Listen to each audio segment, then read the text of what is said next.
So winter's nearly on us. The leaves are falling off the trees. I know I'm in my shorts and my t-shirt. However, the weather is now on the turn. The problem with that as a driver, we need to now start to make sure that the car is ready and we're ready to drive in those conditions. So to make sure the car's ready, we need to start checking a few things. The first one for me would be checking my tyres. Are my tyres, have they got enough grip, tread depth? Are they in a good condition? Are they cracked or not cracked? We're looking for good tyres. We need good amount of grip when you think that we could be driving in very wet weather. We could also be driving in the snow and possibly the ice as well. So we need to make sure our tyres are in a really good condition. Okay. The other thing that I'm going to constantly make sure as well, in addition to our normal checks for oil and things like that, would be my windscreen fluid. Now you might say that's a funny one, but we need to make sure we can see.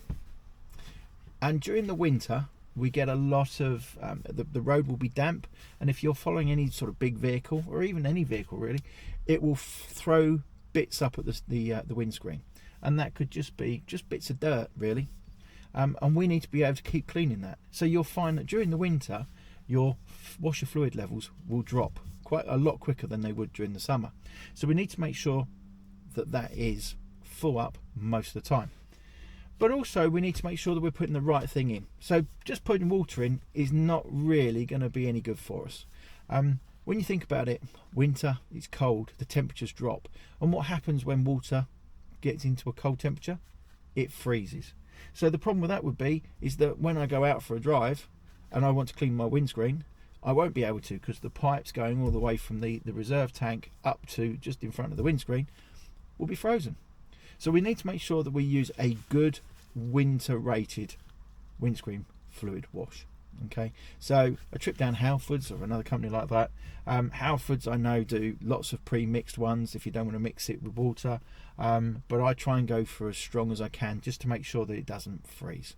So yep, I'll be looking at that as well. So the big things that I'll be checking for before departing and winter comes along is making sure that my tyres are in the right condition, and I will keep checking that washer fluid level. So the big thing about driving in winter is the fact that your journeys are going to take longer. So you need to leave longer so you don't rush. Okay, so always plan on leaving a little bit longer to do your journey. And that's because you could normally come out, and let's face it, we all go out early in the morning at the winter and it's dark, it doesn't feel great. And we come out and we've not realised that the temperature of the car or the outside temperature has dropped significantly, that we come out to a car that's frozen. And it's going to take you a while to defrost that car, and it's essential you do defrost that car. So what you don't want to do is leave when you normally leave, come out and realise, oh no, the car's frozen. So that puts you 10 minutes behind where you wanted to be, and then you're running late, and that has a knock-on effect on how you drive. So we need to start thinking about planning, coming out earlier and making sure the car is ready. Now we come out to a car that's frozen. We need to make sure that all windows are free from ice before we depart our journey, because otherwise we can't see and it becomes a dangerous situation. So you can either go out and buy one of those windscreen scrapers. Personally, I use water, but I don't use hot water. The big thing that everybody goes with is that, oh, to defrost ice you need to use warm or hot water. I don't. I will use cold water. Okay, cold water will defrost ice. So what I would do is I'd come in, I'd open the door, I'd start the engine, and I'd put the blowers on. So I've got a nice lot of warm air starting to blow. So gradually the screen is defrosting anyway. And in a lot of modern cars, if you're lucky to have a heated screen, even better. But most of the modern cars these days have got a good warming element to it, so it will start to warm up. So I'll have the air blowing on the windscreen, and then I'll just trickle some cold water over the top, and you'll find that actually that cold water defrost the ice a lot quicker. The reason why you don't want to put hot water on is because it will change the temperature of the windscreen drastically, and if you've got a chip in there, it will cause a crack, and then a crack means you've got to have a new screen. So avoid your hot water. I'd always go for cold water, but I'd make sure that the actual car is warmed up first. Okay, so also sometimes you come out and it's not cold enough for it to freeze over, however it's cold enough to create condensation on the inside of the car. So in that instance you still need to make sure that you're going to have a nice clear screen. You're not going to drive along like this trying to peer through a tiny little screen, portion of the screen, because your vision's not right. You need to make sure this is all clear. The easiest way to do it is to put the blowers on, and if you've got air conditioning, we're going to press the AC button, because that's going to defrost the car, or demist the car a lot quicker. So always handy. I know it uses a bit more petrol, but actually it saves you in time. Stick the AC on, and suddenly the car will start to demist a lot quicker, and that makes it so much safer for your onward journey. So the other thing we're going to encounter during the winter will be fog, and we'll get banks of it, really thick stuff, and we need to leave earlier, give ourselves more time, because we're going to have to drive slower. So how do we approach fog? Well, we're going to use our fog lights, and our fog lights are there to illuminate and making us more visible to the drivers in front. So all cars will have a standard rear fog light, and sometimes if you're lucky enough and you spend a few more pennies, you'll have fog lights at the front. Okay, so when we see that we're coming into fog, we might start thinking about using our fog lights. However, there is a rule about when we should use them. So there's a distance, and there always is a distance in driving, and we are going to use our fog lights when we can't see past 100 meters, which is in old school, I think, 328 feet, or as I like to think of it, a football pitch length. So if I can't see, the car in front of me is just about a football pitch length away, and he starts to disappear into the fog, then that's when I'm going to use my fog lights. Okay, so we're going to put them on, making sure the people behind us can see us clearly. Okay, but when the fog clears and suddenly I can see further past the 100 meters, we're going to switch our fog lights off, and that's something people always forget to do. So you go through fog, come out, make sure they get switched off. So using here's my switch there, and we're going to switch them off. And the reason for that is we don't want to let people behind us, or mistake people behind us, to think that we're actually braking, because sometimes at a distance a fog light can look like a brake light, so we don't want to do that. So we're going to switch them off. What we're not going to do, and if you're like me and you haven't got front fog lights, and you realize you're in this thick fog and you can't see in front of you, you're not going to switch on the full beam headlights. The reason why is because the light will open up, because obviously you're not on dipped anymore, you're on full beam, and the light will shine straight out and it will bounce back off the fog, and actually the visibility you have is reduced even further. So make sure you don't put the headlights on full beam, leave the headlights on dip beam, and if you're really struggling, bring your speed down, and if you're struggling anymore, pull over to the side of the road somewhere safe and wait for the conditions to improve. That's how you handle fog. So this doesn't happen on a hell of a lot in the UK, but you might come out and realise we've had a blanket of snow. Okay, so we've come out, snow's everywhere, snow's all over the top of the car, and as a driver, it's our responsibility to clear the snow off the car completely. So we probably will need to also scrape the windscreen as well, because there'll be a layer of ice underneath it.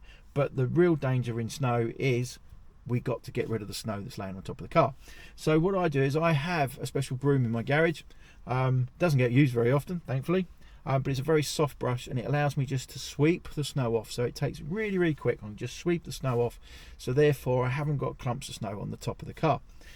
The reason why I don't want clumps off the top, if you imagine, if you're driving along the road and the car in front of you, you can see it sometimes, a big layer of snow on the top of the car, and then suddenly, because the car's warming up, because the person's got the heating on and trying to keep warm, there becomes a layer of water between the snow and the car, and suddenly you get a big lump of snow slip off the top of the car. And where's it coming? Into the driver behind. And that's why we need to sweep that car off, because otherwise the car behind is going to get hit by this big amount of snow. It's going to reduce their visibility drastically, but also it might force them to swerve the car slightly, creating an accident, because at the end of the day, if there's snow on the car, there's going to be snow on the ground, which means the ground's going to be slippery, and we don't want people getting into danger. So clear the car completely of snow before you depart your journey. So earlier in the video we discussed leaving more time for your journey, and part of that is because you'll need to increase your stopping distances. Okay, so when we're driving on a dry piece of road, the DVSA in the highway code state that we should leave a 2-second gap between us and the car in front. So ideally we need to leave a little bit more than that for good planning. However, as the conditions decrease, then we need to start increasing that amount of a gap. So if you think about it, if we're driving in the dry, we've got good traction on the road, got good grip, the car will hold. If I brake, the car should hold the road nicely and we should come to a relatively good stop within 2 seconds. However, in the wet weather, the road isn't quite as grippy. Yeah, we're going to have slightly a slippery surface, and that's why it's really important we have good tyres. So because of the wet on the road, the car's going to take longer to stop. So therefore, rather than 2 seconds, we need a 4-second gap. So we're doubling it and we're giving ourselves more time. So I typically drive a little bit more than 4 seconds just to give myself that little bit more planning. It makes me feel a bit more comfortable. However, if we're driving in ice or snow, then that road surface is going to be even more slippery. And because of that, we need to again increase our stopping distance. And most people think that it's just another doubling of 4, but it's not. It's 10 times your original distance. Okay, so I'll be looking at a 20-second gap. That's a long time. And the reason being is because you just need that amount of time to actually bring the car, recognize and bring the car to a stop. Okay, however, for me, I try to avoid driving in the snow and ice as much as possible. Makes me feel happier. And when I'm teaching, I'll only take out people that are at the right level, skill level, to be able to take that into account and be able to stop the car. So they always advise in snow, only travel when you really have to.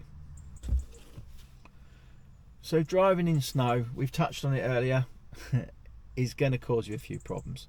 And because of that, we need to change the way we drive. And the easiest way of doing it is to slow down. Okay, so the slower you are, the more control you'll have, the more time you've got to work out the hazards ahead.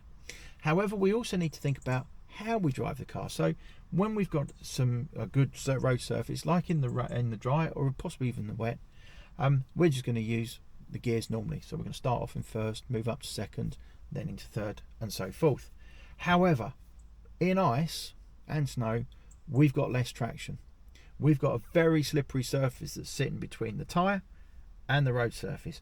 And if we use first gear when we're pulling away, the chances are the car's wheels are just going to spin. So we're not going to get any traction whatsoever, and the car's going to pretty much stay where it is, or maybe just slide to the left slightly. So the way we're going to combat that is we're going to use a higher gear. So typically you won't start in first gear, you'll start in second gear. And that's going to force you to move the car ever so slowly.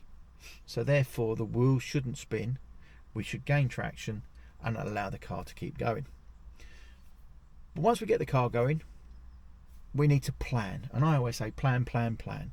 So you're going to be looking as far ahead as possible and trying to work out when you're going to have to start braking, or could you actually use the gears to start to slow the car down, which is typically not what we normally teach. However, during snow, for me, I would be using my gears to bring the speed of the car down, because the car will naturally slow, rather than my brakes, because that when I start to brake I could potentially cause a skid. So therefore I'm going to look further ahead and start to plan by coming off the gas and slowing the car down that way. So I'm going to use a lot more engine braking and possibly changing down a gear or two. So I'd also be going a lot slower. And also, if you're going down a road and let's say the snow plow's been through or it's melted slightly and you're going down a road and you'll hear the road noise in the car, and then suddenly the road noise disappears and you can't hear anything, that's your signal that something's happening. And it's because you're on ice. When you're driving on ice, you'll lose that road noise. If you're going slow enough, you'll probably hear the cracking of the ice as the car goes over it. However, when you lose that road noise, you're on ice, and that's when we've nearly got to start thinking about how we slow the car down. Small movements of the steering wheel, very gentle on the brake or the gas, and using the gears to slow the car. So in wet weather, or shall we say in the winter, doesn't matter what conditions are, we need to start thinking about giving ourselves more time. We need to start thinking about whether the car's suitable for the conditions that we're about to be coming into, and we need to think about how we drive as well.